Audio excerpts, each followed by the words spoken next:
ಅಶೋಕ ಭಾವನವರ ಅಡಿಗಳಿಗೆ ಅನಂತ ಅಭಿನಂದನೆ. ಕ್ಷೇಮ. ಈ ಪರದೇಶಿಯನ್ನು ಮರೆಯದೆ ತಮ್ಮ ಹಾಗೂ ತಂಗಿಯ ಯೋಗಕ್ಷೇಮ ಕುರಿತು ಆಗಾಗ ಕಾಗದ ಬರೆಯುತ್ತಿರಬೇಕು.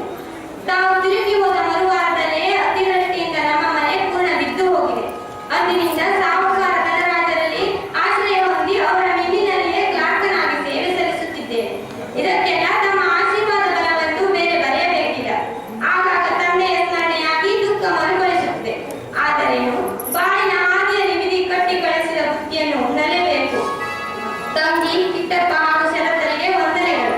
ಇಂತಿ ತಮ್ಮ ವಸಂತ.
ಏನು